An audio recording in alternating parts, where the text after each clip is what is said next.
एक नॉर्मल सा high school student UG इतादोरी, लेकिन उसकी ताकत और एथलेटिक एबिलिटी नॉर्मल इंसानों से कई ज्यादा है। स्कूल में यूजी को ट्रैक एंड फील्ड में जाना चाहिए था क्योंकि वो बहुत अच्छा रनर और एथलीट है, लेकिन उसे इन सब में इंटरेस्ट कहाँ। उसे ज्यादा अच्छा लगता है कि वो अपने सीनियर्स के साथ रूहानी रिसर्च क्लब में समय बिताए, जहाँ पर वो लोग सुपर नेचुरल चीजों के ऊपर बात करते हैं। और यूजी अपने दादा के साथ रहता है जो अभी हॉस्पिटल में एडमिट है। और एक दिन यूजी हॉस्पिटल में कॉल करता था कि वो अपने दादा का हालचाल पूछ सके, लेकिन उसके दादा उससे कहते हैं कि वो यहाँ ना आए, क्लब में जाए, क्लब में और अपनी जिंदगी जिए, बार बार हॉस्पिटल के चक्कर ना लगाए। और उसी रात को जुजुत्सु टेक का एक स्टूडेंट मिगुमी हाई स्कूल आता है और वो शापी चीज को ढूंढ रहा होता है और कहता है कितने बेवकूफ लोग हैं जो शापी चीज को यहाँ छुपा रखा है। लेकिन जब वो उसके अंदर झांक कर देखता है तो उसे कुछ भी नहीं मिलता और वो अपने टीचर सातोरू गोजो को कॉल करता है और गोजो उसे साफ कह देता है कि जब तक वो शापी चीज नहीं मिलेगी तब तक मिगुमी वापस नहीं आ सकता। और अगले दिन यूजी अपने रूहानी क्लब में होता है जहाँ उसके दोस्त सासाकी और इगुची भी होते हैं। तभी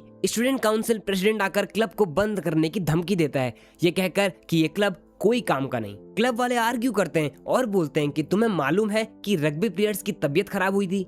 और सासाकी बताती है कि सच्चाई ये है कि बीमार होने से ठीक पहले उन्हें कुछ अजीब सी आवाज सुनाई दी थी और हमने ये 30 साल पुरानी बुक पढ़ी और ये जो भी रग्बी फील्ड पर हो रहा है ये सब योशिदो की नफरत भरी आत्मा के कारण हो रहा है जिसको यहाँ गाड़ा गया था।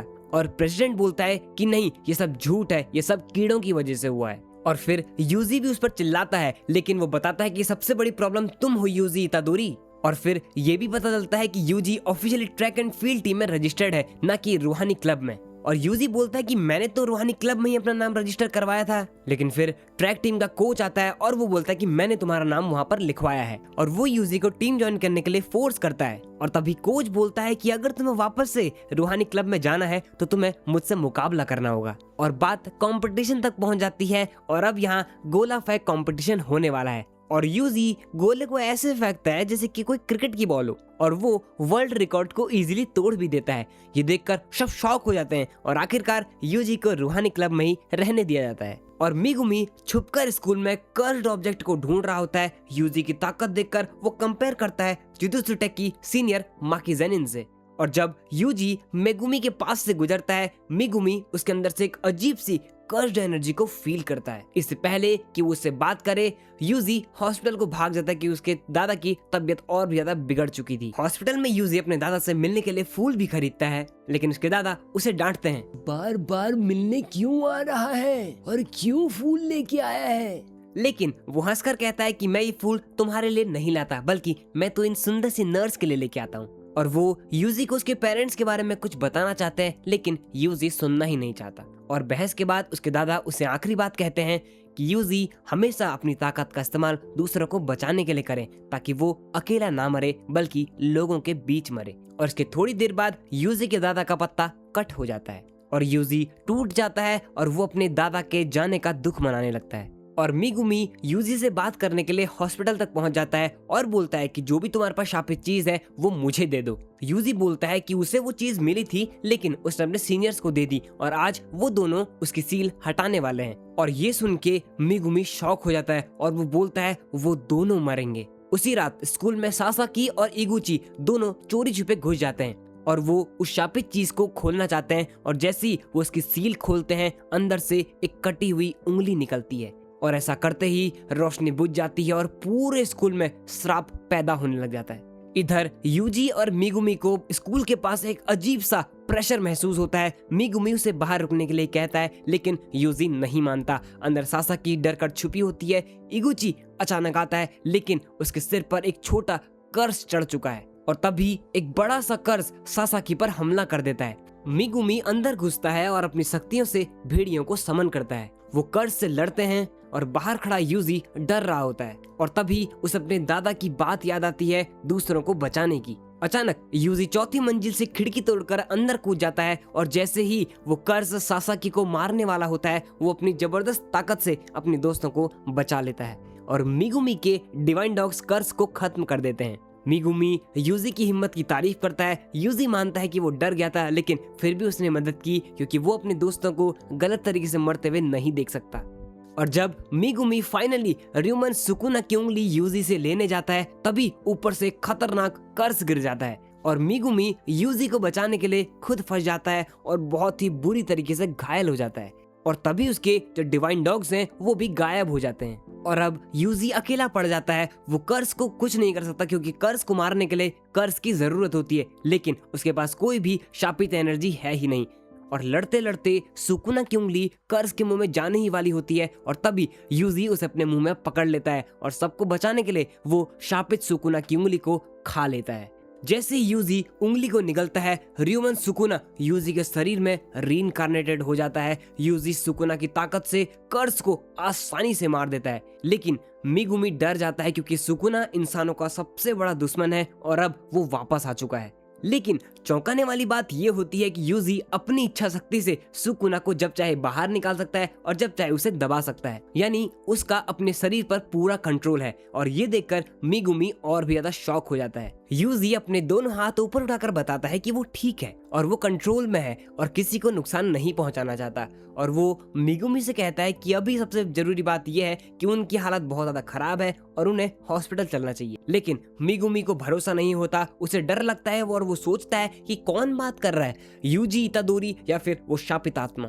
तभी अचानक मिगुमी के गुरुजी सातोरो गोजो वहां आ जाते हैं। मिगुमी अपने टीचर को देखकर हैरान रह जाता है और वो बोलते हैं कि मैं यहाँ आने वाला नहीं था, लेकिन तुम्हारी हालत इतनी खराब थी कि तुम्हें बचाने के लिए मुझे यहाँ आना पड़ा। और उसकी ये हालत देखकर वो उसकी फोटोज खींचने लग जाते हैं ताकि वो सेकेंड ईयर के बच्चों को दिखा सकें। और गोजो बताता है कि सीनियर जो है वो श्रापित चीज को लेकर हंगामा कर रहे थे और फिर मिगुमी से पूछता है कि वो शापित चीज तुम्हें मिली या फिर नहीं। लेकिन तभी यूजी बताता है कि उसने शापित सुकुना की उंगली को खा लिया है। गोजो पहले तो यकीन नहीं करता, लेकिन ध्यान से यूजी को देखने के बाद समझ जाता है कि यूजी सच में सुकुना के साथ मर्ज हो चुका है, लेकिन पूरी तरीके से नहीं। और गोजो डिसाइड करता है कि वो यूजी का कंट्रोल टेस्ट करेगा और वो यूजी से कहता है कि सिर्फ 10 सेकंड के लिए सुकुना को बाहर निकाले और इस दौरान गोजो जो है वो उससे फाइट करेगा। और यूजी कहता है लेकिन, और गोजो बोलता है अरे फिक्र मत करो, यहाँ सबसे ताकतवर मैं हूँ। और जैसे ही सुकुना बाहर आता है वो सबसे पहले गोजो पर पीछे से हमला करता है, लेकिन गोजो इतनी तेजी से उसके अटैक को डॉज करता है कि सुकुना भी चौंक जाता है। गोजो जानबूझकर शो ऑफ करने लगता है और बोलता है कि अभी तो यहाँ उसका स्टूडेंट भी है। सुकुना चिढ़कर कहता है कि हर जमाने में जुजुत्सु जादूगर नाक में दम कर देते हैं। सुकुना पूरी ताकत से हमला करता है, लेकिन गोजो आराम से मलबे से बच जाता है। 7, 8, 9 और बोलता है आदर आभार अभिनंदन आभार, समय समाप्ति की घोषणा। और जैसे ही 10 सेकंड पूरे होते हैं यूजी बिना किसी परेशानी के दोबारा अपने शरीर पर कंट्रोल कर लेता है और ये देखकर गोजो भी इंप्रेस हो जाता है और वो यूजी को बेहोश कर देता है और मिगुमी से कहता है कि अगर यूजी ऐसे ही कंट्रोल रख सकता है तो वो एक परफेक्ट वेसल बन सकता है। लेकिन मिगुमी जानता है कि रूल्स के हिसाब से यूजी को मार देना चाहिए, लेकिन फिर भी वो गोजो से रिक्वेस्ट करता है कि यूजी को बचाया जाए। गोजो वादा करता है कि वो ऐसा ही करेगा। और फिर कुछ समय बाद यूजी को होश आता है। वो एक ऐसे कमरे में होता है जहाँ चारों तरफ सील्स लगे होती हैं और वो कुर्सी से बंधा होता है। गोजो उसे बताता है कि सीनियर्स ने उसे मारने का फैसला किया है, लेकिन गोजो ने उसकी सजा को रुकवा दिया।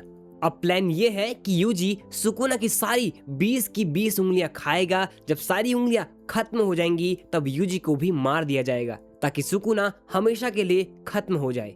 और यूजी समझ जाता है कि वो एक तरह से लिविंग वेपन बन चुका है और वो इसके लिए राजी हो जाता है। इसके बाद यूजी हॉस्पिटल जाता है सासाकी और इगुची से मिलने। सासाकी खुद को दोषी मान रही होती है, बोलती है ये सब मेरी वजह से हुआ है, अगर मैं इन्हें रात को स्कूल नहीं ले जाती तो ऐसा कुछ भी नहीं होता। और इगुची अभी भी बेहोश होता है, हालांकि डॉक्टर्स कहते हैं कि वो स्टेबल है। और यूजी सच्चाई बताता है और सारा ब्लेम खुद पर ले लेता है, कहता है ये सारी गलती मेरी ही है क्योंकि मैंने ही उस उंगली को उठाया था। और जाते समय वो सासाकी से सॉरी बोलता है और वादा करता है कि कोई जादूगर आएगा जो कि इगुची को ठीक करेगा। हॉस्पिटल के बाहर यूजी और गोजो बात करते हैं। यूजी पूछता है कि क्या कर्स की वजह से बहुत सारे लोग मरते हैं, और गोजो जवाब देता है कि कर्स से सामना होने के बाद नॉर्मल डेथ मिलना भी किस्मत की बात होती है। अगर किसी के लाश के टुकड़े मिले तो वो भी खुशनसीब माना जाता है।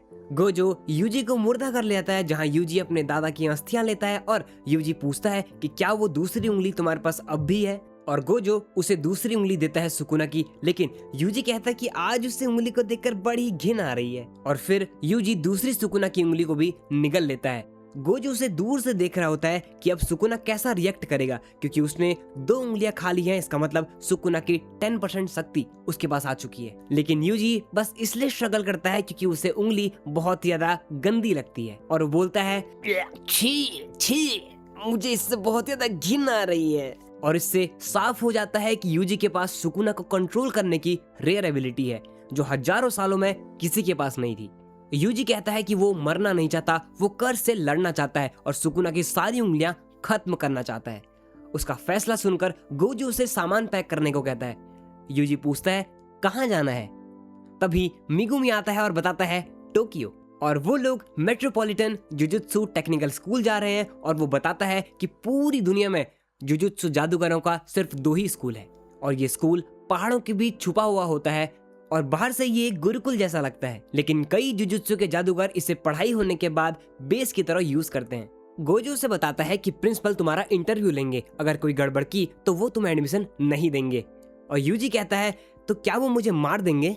तभी सुकुना फेस से बाहर आकर बोलता है मार डालेंगे, तो क्या मतलब तुम इनके लीडर नहीं हो। और गोजो को बोलता है तुमने मुझे बस एक बार हराया है, तो इसीलिए इसके शरीर में कब्जा करने के बाद सबसे पहले तुम्हें मारूंगा। और यूजी पूछता है कि क्या सुकुना इतना मशहूर था। वो बताता है कि लोग सुकुना को देवता मानते थे जिसके 4 हाथ और 2 सर थे, लेकिन असल में वो कोई देवता नहीं था, वो एक इंसान था। और ये बात आज से लगभग 1000 साल पुरानी है। जब जुजुत्सु का सुनहरा दौर था तब जादूगर अपनी पूरी जी जान लगा के भी उससे हार जाते थे, तब उसे सुकुना का नाम दिया गया और वो मरने के बाद भी शापित उंगलियों के रूप में जिंदा रहा और वो सही मायनों में शापित आत्माओं का राजा है। और यूजी से पूछता है कि अगर आपकी और सुकुना की फाइट हुई तो कौन जीतेगा। तो गोजो मुस्कुरा कर कहता है बच्चे मैं ही जीतूंगा। स्कूल पहुंचने के बाद यूजी का इंटरव्यू होता है प्रिंसिपल मासामिची यागा के साथ। वहां यागा गुड्डे बना रहा होता है और यूजी वहां अपना इंट्रोडक्शन देता है और बोलता है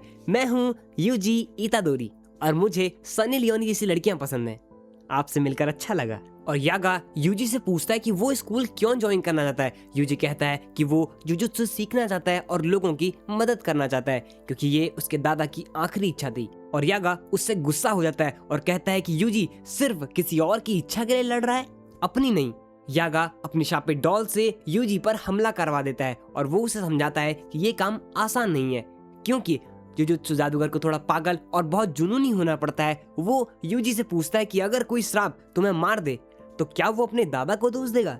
यूजी लड़ते लड़ते चिल्लाकर कहता है कि वो अपनी जिंदगी में पछताना नहीं चाहता। वो डॉल को अपनी ताकत से पकड़ लेता है और कहता है कि सुकुना को रोकना उसकी जिम्मेदारी है क्योंकि अगर वो नहीं करेगा तो कोई और भी नहीं कर पाएगा। और ये सुनकर यागा भाई साहब इंप्रेस हो जाते हैं और वो यूजी को एक्सेप्ट कर लेते हैं। गोजो उसे कैंपस दिखाता है और उसके रूम में ले जाता है और वहाँ मिगुमी भी रहता है, लेकिन थोड़ा सा परेशान हो जाता है क्योंकि यूजी अब उसका पड़ोसी बन चुका है। और गोजो उन्हें बताता है कि कल वो दोनों मारियो का स्टेशन जाएंगे तीसरे फर्स्ट ईयर स्टूडेंट को लेने। एक लड़की नोबारा कुगिसाकी जो अपने गाँव को छोड़कर जुजुत्सु जादूगर बनने आई है। Tokyo metropolitan jujutsu technical school की फर्स्ट ईयर की क्लास अब पूरी होने वाली होती है। गोजो की क्लास में अब तीसरी और आखिरी स्टूडेंट आने वाली होती है। उसका नाम है नोबारा कुगिसाकी, एक तेज, बेबाक और खुद पर भरोसा रखने वाली लड़की। नोबारा टोक्यो पहुंचती है एक सपना पूरा करते हुए जो उसने अपनी बचपन की दोस्त साओरी के साथ देखा था। हाराजुकु स्टेशन के बाहर यूजी और मिगुमी उसका इंतजार कर रहे होते हैं। यूजी हैरान होकर पूछता है कि उनकी क्लास इतनी छोटी क्यों है, मतलब सिर्फ 3 स्टूडेंट क्यों हैं। और मिगुमी समझाता है कि जुजुत्सु के जादूगर बहुत ही रेयर होते हैं। और यूजी पूछता है कि क्या वो सच में तीसरा फर्स्ट ईयर स्टूडेंट है, मतलब सेकंड क्यों नहीं। मिगुमी उसे बताता है कि नोबारा को एडमिशन काफी पहले मिल चुका था। तभी गोजो वहां आता है और यूजी की नई यूनिफॉर्म की तारीफ करता है और उसे वो बताता है कि उसने उस यूनिफॉर्म को स्पेशली ऑर्डर पर बनवाया है, हुड के साथ, वो भी सिर्फ यूजी के लिए। और सभी लोग नोबारा की रिक्वेस्ट पर ही हाराजुकु स्टेशन पर मिलने वाले होते हैं। हाराजुकु में नोबारा एक आदमी को मॉडल ढूंढते हुए देखती है और उसके पास जाकर बोलती है मुझे भी मॉडल बनना है, बताओ कहाँ आकर ऑडिशन दूं। और फिर कॉलर पकड़कर पूछती है कि बताओ मैं मॉडल बनूंगी या नहीं। और यूजी कहता है तो क्या हम सब यहाँ इस बला से बात करने आए हैं। और तभी गोजो से आवाज देता है नोबारा आप आ गए, मैं आपका इंतजार कर रही थी। लॉकर में अपना सामान रखने के बाद वो खुद को इंट्रोड्यूस करती है, मैं हूँ नोबारा कुगिसाकी। कितने लकी हैं ये दोनों। इनके ग्रुप में मुझ जैसी लड़की आई है। और फिर यूजी और मिगुमी भी उसको अपना इंट्रोडक्शन देते हैं, लेकिन नोबारा उन दोनों से बिल्कुल भी इम्प्रेस नहीं होती। और नोबारा यूजी को देखकर मन ही मन सोचती है ये एकदम बंदर जैसा लगता है, और कहती है ये उनमें से है जो बचपन में ही पैंट में पॉटी कर देते हैं। और मिगुमी को देखकर कहती है कि पक्का ये अमीर बाप की बिगड़ी औलाद होगा। लेकिन यूजी मिगुमी से कहता है कि ये हमें देख के ऐसा सड़ा सा मुंह क्यों बना रही है। गोजो कहता है कि अब वो सब टोक्यो का टूर करेंगे क्योंकि पहली बार सब साथ में हैं।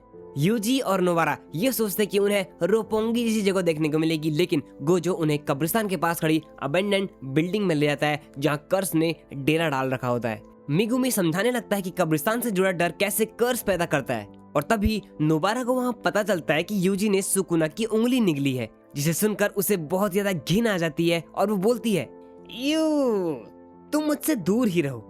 गोजो बताता है कि ये नोबारा और यूजी का टेस्ट है। वो यूजी को एक श्रापित चीज देता है, एक चाकू जिसका नाम है स्लॉटर डीमन, जिसमें कर्स्ड एनर्जी भरी हुई है। साथ ही वो यूजी को बोलता है कि कुछ भी हो जाए सुकुना बाहर नहीं आना चाहिए, वरना वो सारे कर्स उसके अंदर आ जाएंगे। और टास्क ये होता है कि बिल्डिंग के अंदर मौजूद सारे कर्स को खत्म करना है। यूजी और नोबारा साथ अंदर जाते हैं। मिगुमी भी जाना चाहता है, लेकिन गोजो उसे रोक देता है और बताता है कि ये टेस्ट खास तौर पर नोबारा के लिए है। अंदर जाते ही नोबारा यूजी को आदेश देती है कि वो नीचे सर्च करे और वो ऊपर सर्च करेगी। यूजी मना कर देता है कि श्राप बहुत खतरनाक होते हैं, हमें मिलकर काम करना चाहिए, लेकिन वो उसकी एक नहीं सुनती और उसे लात मार देती है।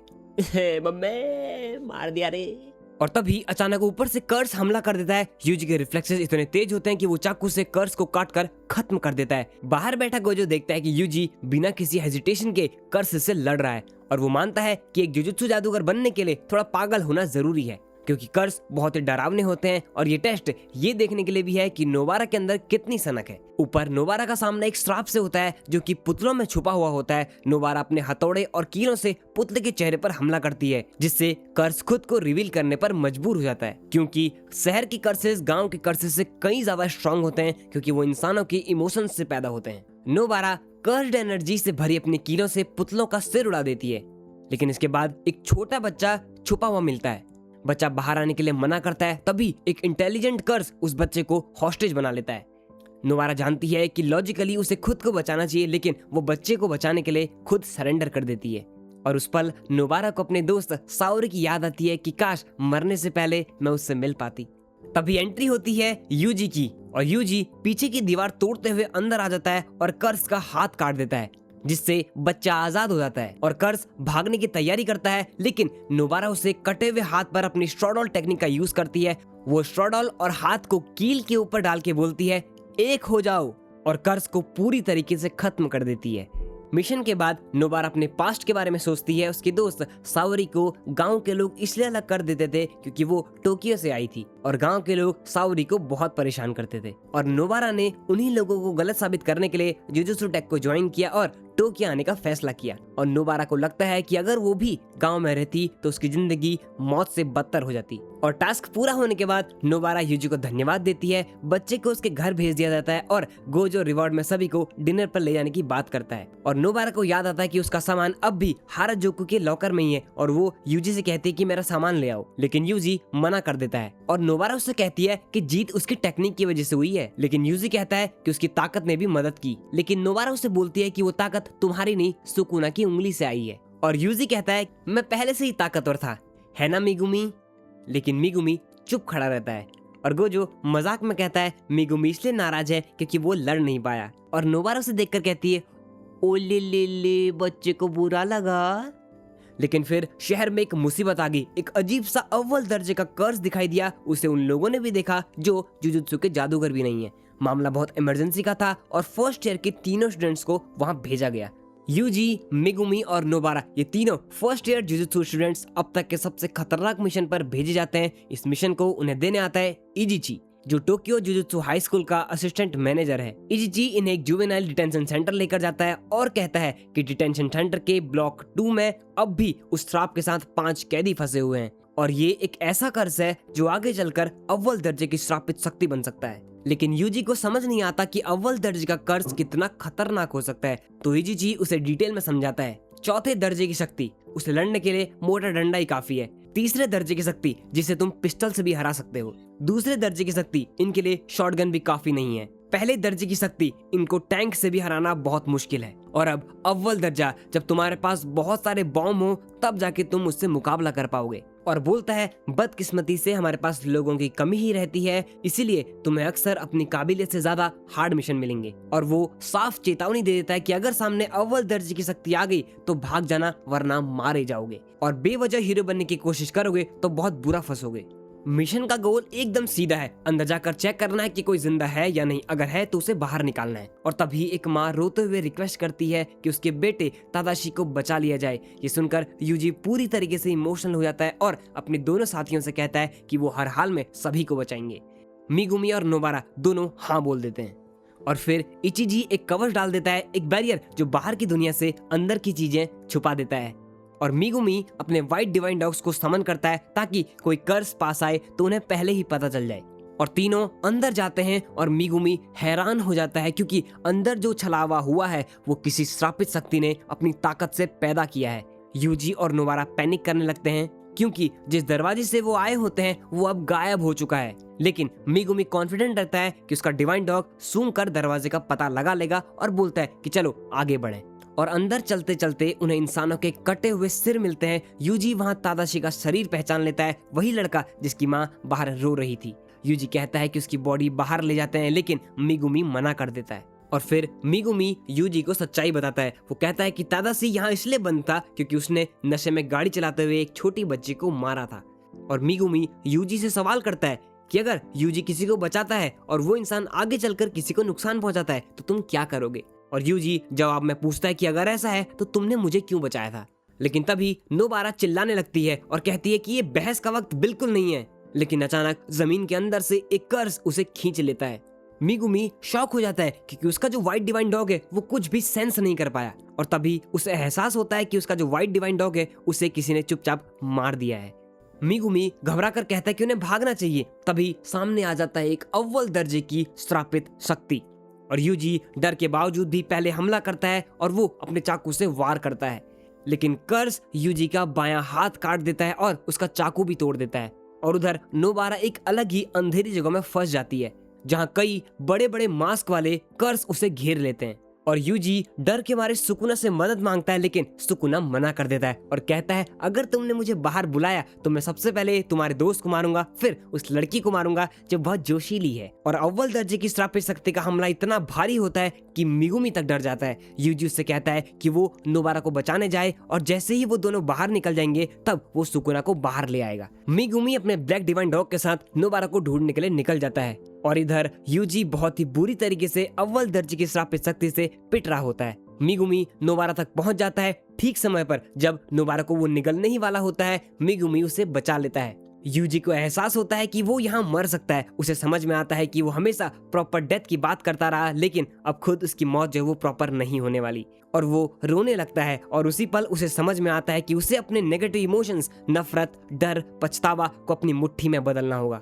यूजी अपनी फिस्ट में नेगेटिव एनर्जी भरकर अव्वल दर्जे की शापित शक्ति पर हमला करता है, लेकिन कर्स उसका पंच पकड़ लेता है। लेकिन तब तक यूजी उसका इतना समय बर्बाद कर देता है कि मिगुमी और नोबारा बाहर निकल सकें और इचिजी से मिल सकें। और जैसे ही वो दोनों बाहर निकलते हैं ब्लैक डिवाइन डॉग जोर से दहाड़ता है और ये सिग्नल होता है कि यूजी अब सुकुना को बाहर निकाल सकता है। यूजी सुकुना को कंट्रोल दे देता है। सुकुना बाहर आते ही कंप्लेन करता है कि वो इस लड़के की वजह से बहुत ज्यादा परेशान है। और सुकुना सोचता है कि मैं ऐसा क्या करूं जिससे कि इसे तकलीफ हो, और सोचता है क्यों ना श्रापित शक्ति को इसके दोस्तों की तरफ ले जाया जाए और उन्हें मार दिया जाए, तब आएगा असली मजा।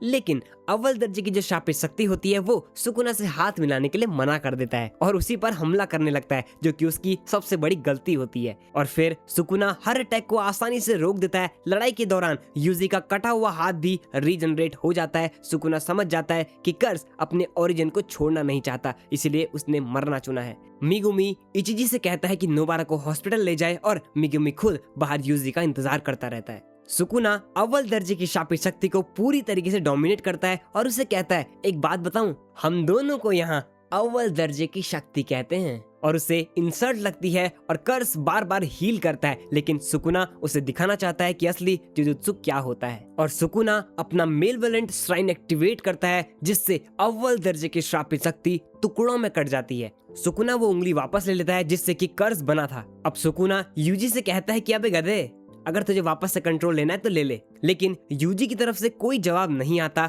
सुकुना के चेहरे पर एक खतरनाक चालाक मुस्कान आ जाती है, सोचता है कि यूजी वापस कंट्रोल नहीं ले रहा।